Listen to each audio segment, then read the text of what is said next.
श्री स्वामी समर्थ अवधूत चिंतन श्री गुरुदेव दत्त. तुम्हा सगळ्यांचं आपल्या चॅनलमध्ये स्वागत करते. तर बघा, आजचा विषय म्हणजेच काय तर सामूहिक पारायण जे आपण केलं 9 तारखेपासून 15 तारखेपर्यंत स्वामी पुण्यतिथी निमित्ताने केंद्रांमध्ये जे पारायण केलं त्यामध्ये मी सुद्धा सहभाग घेतला होता. महाराजांनी करून घेतलं असं मी सांगेल. जी काही निर्गुण स्वरूपात आपली शक्ती होती ती माझ्या पाठीमागे होती आणि ते म्हणजे महाराज आपले. त्यांनी मला पारायण करण्यासाठी जी काही शक्ती दिली ते पारायण मी सुरुवात केली. ते पारायण पूर्ण झालं का किंवा अपूर्ण राहिलं तर महिलांना बरेच प्रश्न असतात की माझ्याकडनं पारायण का नाही झालं, खूप दुःख बाळगत असतात. त्याचं सुद्धा उत्तर तुम्हाला या व्हिडिओमध्ये मिळणार आहे. मला महाराजांनी दृष्टांत खूप सुंदर असा संकेत दिला जो मी आयुष्यभरात विसरू शकत नाही, कधीच विसरू शकत नाही. असा सुंदर माझ्या आई भगवतीने दिला, माझ्या कुलदेवीने दिला असं मी सांगेल. माझा चंडी याग जो होता त्या दिवशीचा अनुभव होता खूप जबरदस्त. आणि माझी जाऊबाई आहे, दिराणी माझी आणि मी, आम्ही दोघीही जात होतो केंद्रामध्ये पारायणासाठी. मी तिला मग बघा माझं पारायण जे घरातलं होतं 8 तारखेला समाप्त झालं. तिला फोन केला, अगं म्हटलं तू जात असेल तर माझा पण पाठ ठेव. केंद्रामध्ये पहिल्या दिवशी पाठ वगैरे ठेवावा लागतो, तर माझाही पाठ ठेव आणि मी पण केंद्रात येणार आहे पारायणासाठी. तर बोलते ठीक आहे, मला जमणार नाही, घरी सांगता होती माझी पहिल्या पारायणाची, त्यामुळे मी गेली नाही केंद्रात. तर मी 9 तारखेला डायरेक्ट सकाळी तुझ्यासोबत येणार आहे असं मी तिला सांगितलं. बोलते ठीक आहे ताई, मी ठेवते तुमचा पाठ. मग ती गेली.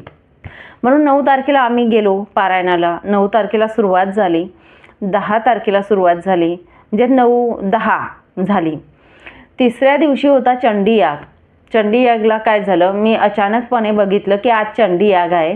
रोज आम्ही यागसाठी थांबत नव्हतो कारण आमच्या इथून केंद्र बरंच लांब येत असतं, 4-5 किलोमीटर असेल. पहिल्या 2 दिवसाला मी यागासाठी थांबली नाही किंवा तीही थांबली नाही. तिची गाडी घेऊन जात होतो स्कूटीने, तिच्या गाडीवरती मी बसून जात होतो आम्ही दोघी. तिसऱ्या दिवशी घडलं असं काही, बघा चंडी याग होता. सकाळी मी निघणार आणि तेव्हा मी मोबाईलमध्ये बघितलं की आज चंडी याग आहे म्हणून. आणि मी तिला फोन केला, म्हटलं आज चंडी याग आहे तर मी माझी गाडी घेते, तू तुझी गाडी घे. तुला जर रिटर्न यायचं असेल, याग करायचा नसेल तर तू येऊन जा, मी तिथे थांबून जाणार आहे. कारण कुलदेवीची सेवा म्हटली तर एका वर्षात एकदा किंवा 2 आपल्याला चान्स असतात सामूहिक सेवेचे, आणि तो मला करायचा होता. घरी मी सगळं आवरून घेते आणि मी थांबणार आहे तिला बोलली. मग ती बोलली ताई मी पण थांबेल, चपात्या आहेत 2-3 चपात्या मी करून घेते आणि मी पण थांबेल असते ते चंडी यागसाठी. म्हटलं ठीक आहे, पण म्हटलं ग्रंथ घे, आपल्या दुर्गा सप्तशती जो ग्रंथ असतो तो घे म्हटलं तू. बरोबर ठीक आहे मी घेते. मी निघते पायी 2 पावलांवर, म्हणजे जवळच आहे. मी जाते पायी, ती गाडी घेऊन थांबते तिथे आणि मी इकडून गेली. तुम्हाला सांगेल मी पटापट आवरलं, ग्रंथ पटकन घेतला. त्या दिवशी महाराजांना रोज मुजरा करते किंवा महाराजांना भेटते आणि मग निघत असते. त्या दिवशी एवढी घाई झाली माझी कारण चंडी यागला थांबायचं होतं आणि घरात थोडं आवरून गेली. मुलाला सांगितलं आजच्या दिवस तू ट्युशनला जा स्वतः, तिकडून घ्यायला मी येईल. तर ठीक आहे मम्मी चालेल. मी इथे आली, ड्रॉवरमधून मी दुर्गा सप्तशतीचा ग्रंथ काढला, पण महाराजांना मी भेटली नाही किंवा बोलली देखील नाही की महाराज चला आपल्याला केंद्रात जायचं की काय. आणि माझी सवय की मी बोलते महाराजांना, नेहमी म्हणत असते, महाराजांसोबत 2 शब्द बोलते आणि निघाली मी तशीच. आणि त्या दिवशी मी हळदी कुंकू पण लावलं नाही. म्हणजे मी इथे आली ना, महाराजांना मुजरा करते किंवा भेटते आणि हळदी कुंकू लावते आणि मग निघते. कारण गुरुचरित्र वाचनासाठी आपल्याला हळदी कुंकू लागत असतं कपाळी, बरोबर. मी गेली आणि माझी दिराणी जाऊबाई पुढे उभी होती. गेलो. जाताना घरून आम्ही 7:30ला निघत होतो कारण 8:30ला वाचन चालू व्हायचं. मग आम्हाला आरती सापडून जायची. 8ला भूपाळी राहायची. आरतीच्या आधी आम्ही आरामात पोचायचो, 15 मिनिटाचा राहायचं, म्हणजे प्रदक्षिणा व्हायची, महाराजांचा भेटायचं आणि नंतर आरती चालू व्हायची. 7:30ला निघालो. तुम्हाला सांगेल, गेलो रस्त्यात, गाडी बंद पडली.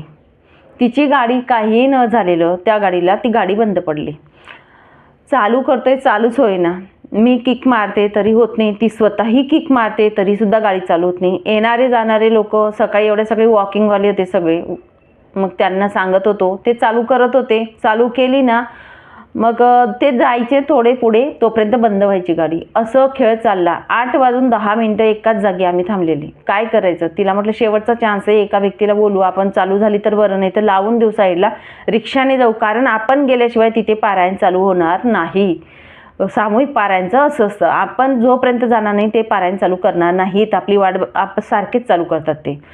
तर म्हटलं ठीक आहे. एक व्यक्ती आला, चालू झाली गाडी, आम्ही गेलो थोडे, परत गेलो पुढे आणि केंद्र थोडंफार जवळ असेल मठ, आणि थोडा डिस्टन्स बाकी होता, परत बंद पडली गाडी. बंद पडल्यानंतर गॅरेज समोर पण एवढं महाराजांचं होतं, आधी पण बंद पडली, तिथे पण गॅरेज होतं पण ते बंद होतं. आणि दुसऱ्या ठिकाणी पुढे गेल्यानंतर परत बंद पडली गाडी, तिथे गॅरेज होतं पण ते म्हणजे दुकान उघडलेलं होतं त्यांनी.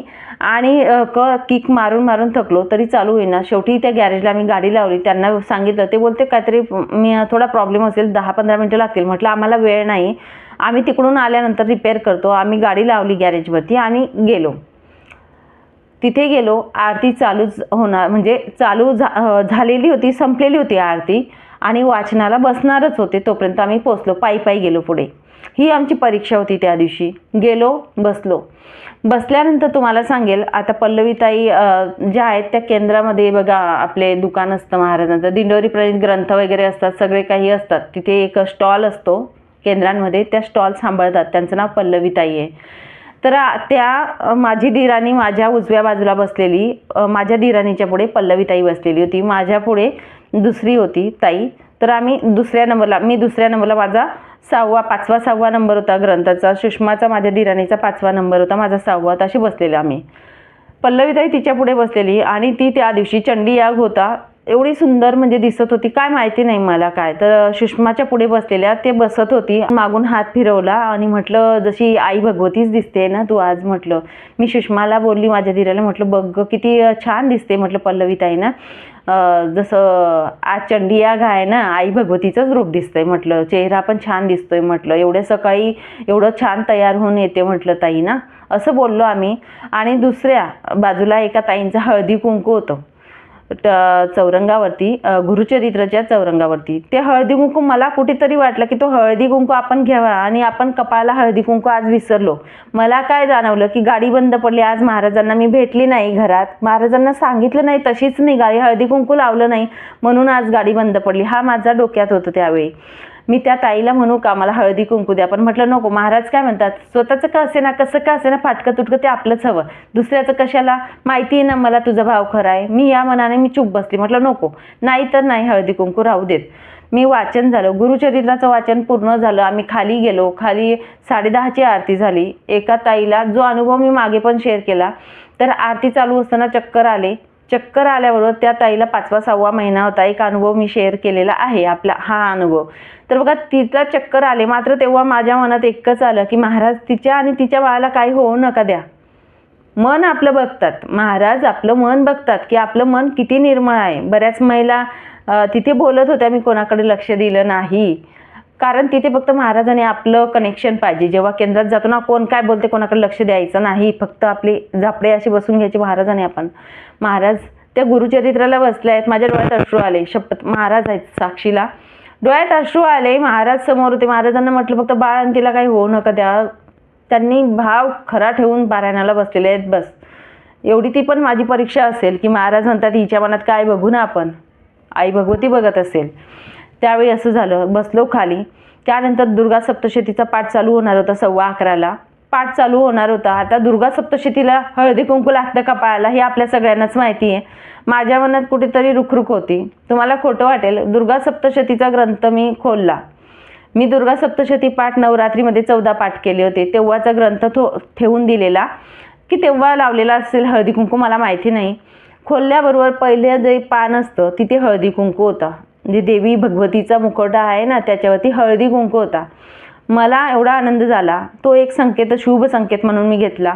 ते हळदी कुंकू घेतलं, माझ्या कपाळी लावलं, आई भगवतीचा आशीर्वाद म्हणून लावून घेतलं. दुर्गा सप्तशती पाठ पूर्ण झाला. आम्ही उठल्यानंतर जोगवा मागत होते. बरेच महिला जोगवा सुद्धा मागतात केंद्रामध्ये.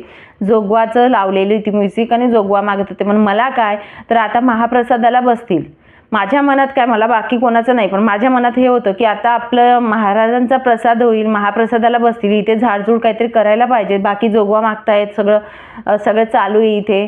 तर म्हटलं ते ग्रीन खाली पट्ट्या टाकलेल्या असतात बसायला. मग मी म्हटलं चल पट्ट्या तर उचलते तोवर. आपल्या घरात कसं आपण काळजी घेतो, आपल्या घरात पाहुणे आल्यानंतर आपल्याला झाडझूड करतो, तसं आपलं मानसिकता ठेवायची केंद्रामध्ये पण, की हे आपलंच घर आहे. महाराजांचं घर म्हणजे काय, आपण पण तिथे काहीतरी करायचं असतं. महाराज आपले तर मग ते घर पण आपलं ना. मग त्या पट्ट्या उचलायला लागली. सगळे बाया म्हणजे कोण काय जोगवा मागते, फुगड्या खेळते, कोणाचं काय तुम्हाला सांगेल. जबरदस्त मी ती पट्टी हातात उचलल्यानंतर मी घडी करत होती. बाकीचं काय कोण काय करतंय काय माझं काय लक्ष नाही, माझं आपलं आहे, पट्टीची घडी करते.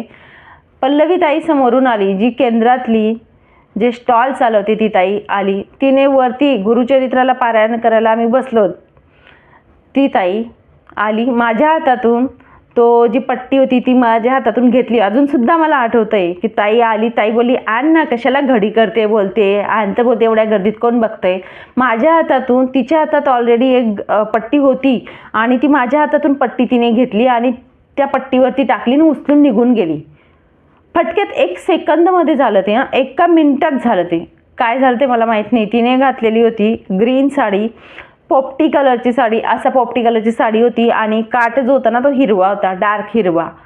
आणि जे मेकअप केलेला होता ना तिने सकाळी, तसा मेकअप नव्हता, नॉर्मल होती. आणि मला ते डोक्यात क्लिक झालंच नाही की ताई गुरुचरित्राला बसली, ताई सजून धजून आलेली आहे, चंडी आगे म्हणून, आणि इथे नॉर्मल अशी फक्त साडी घातलेली अशी आली, माझ्या हातातून मॅट घेतली आणि निघून गेली. मी पण काय बोलली नाही, म्हटलं ठीक आहे ताई ठेवून दे म्हटलं. काय ते आमची गाडी आम्ही आरती झाल्यानंतर जो गॅप होता मधला त्यामध्ये रिपेअर करून आणली. तिला म्हटलं चल सुषमा, म्हटलं आपली गाडी आपण घेऊन येऊ.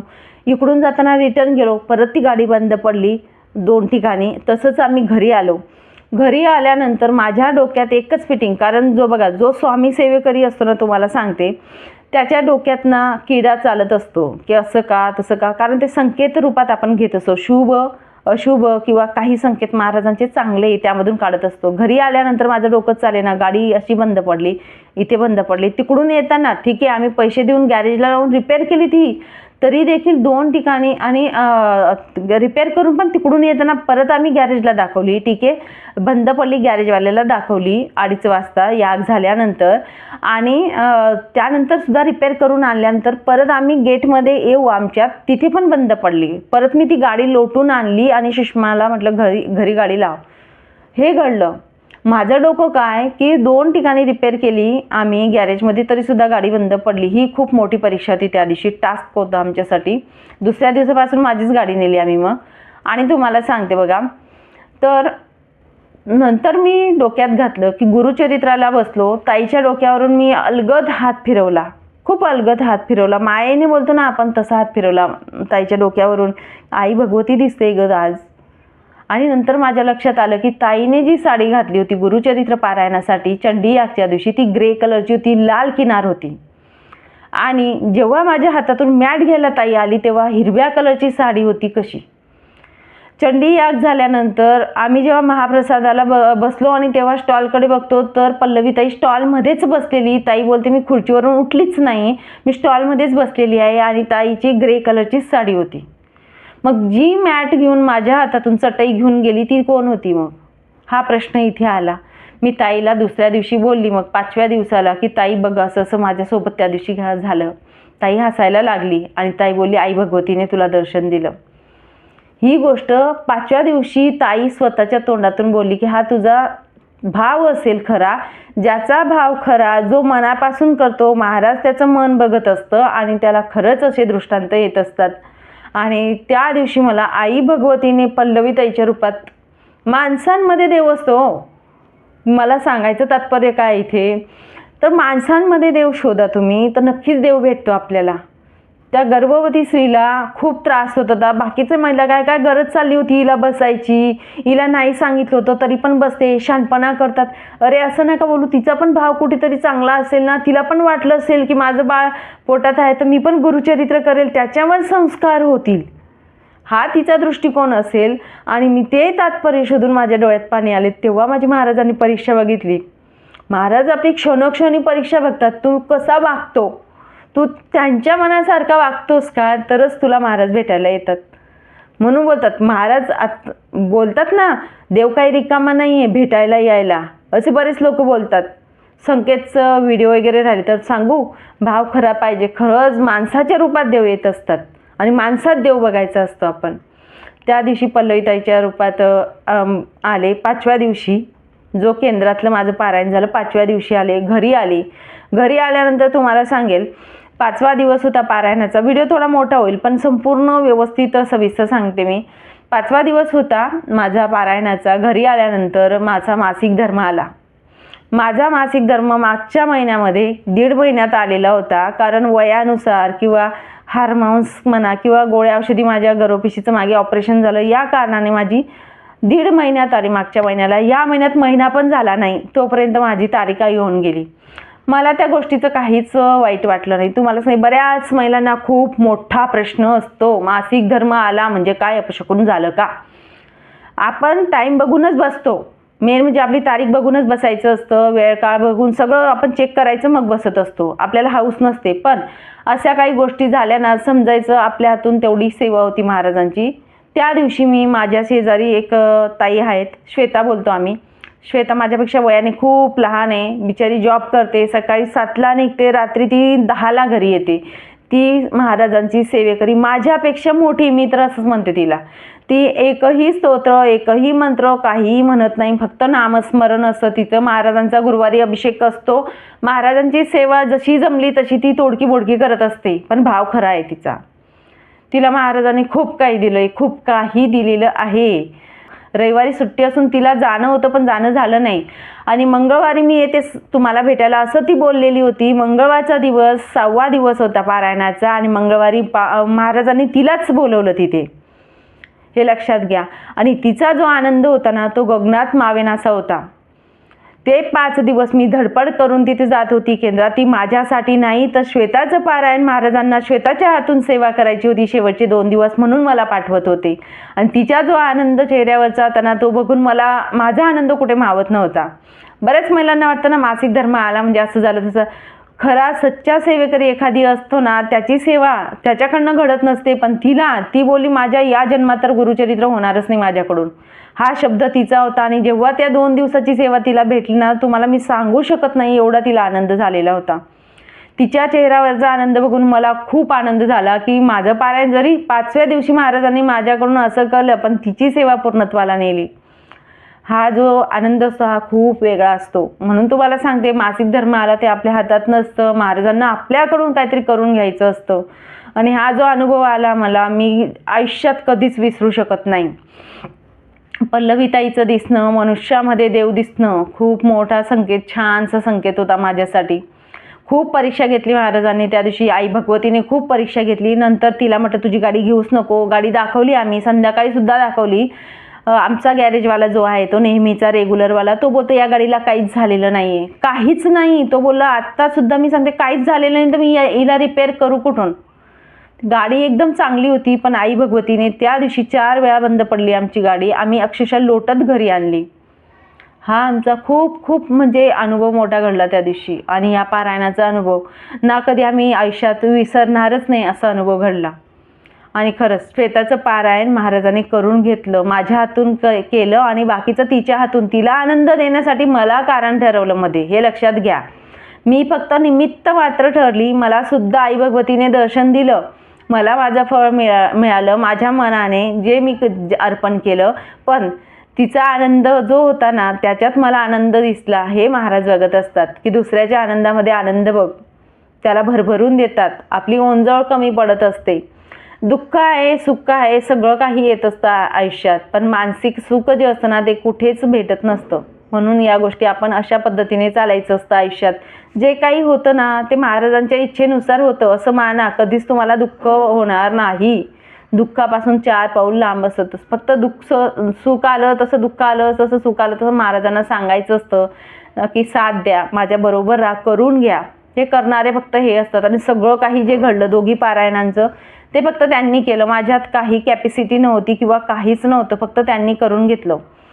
हे माझ्या आयुष्यातले खूप मोठे संकेत किंवा अनुभव म्हटले ना तरी सुद्धा चालेल. आणि असे अनुभव खूप काही आहेत, पण मला असं वाटलं की आता आपण शेअर करू. गुरुचरित्राचं पारायण केल्यानंतर बऱ्याच लोकांना अनुभव येतात आणि ते सांगत देखील नाही, पण मला तरी वाटलं की आपण शेअर करावं, जेणेकरून लोकांचे जे विचार असतात गुरुचरित्राविषयी खूप वेगळे असतात, खूप घाबरतात. तर घाबरू नका, आपला वेळ काळ बघावा आणि व्यवस्थित महाराज करून घेत असतात. मनाचा निश्चय घ्या, आपल्या मनात विचार येणं हे सुद्धा महाराज करतात. आपण कुणी नसतो, आपल्या मनाचे मालक राहत नाही जेव्हा महाराजांच्या छत्रछायात बसत असतो तेव्हा. ठीक आहे, चला मग व्हिडिओ खूप मोठा झाला म्हणून माफ करा, खरंच मनापासून मी माफी मागते.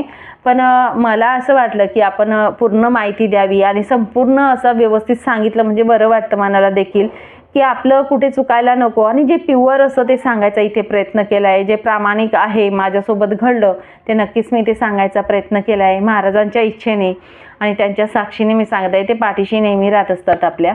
चला मग सांगितलेला अनुभव इथेच थांबवते, नंतर अजून भेटेल अशाच व्हिडिओसोबत. श्री स्वामी समर्थ. अवधूत चिंतन. श्री गुरुदेव दत्त.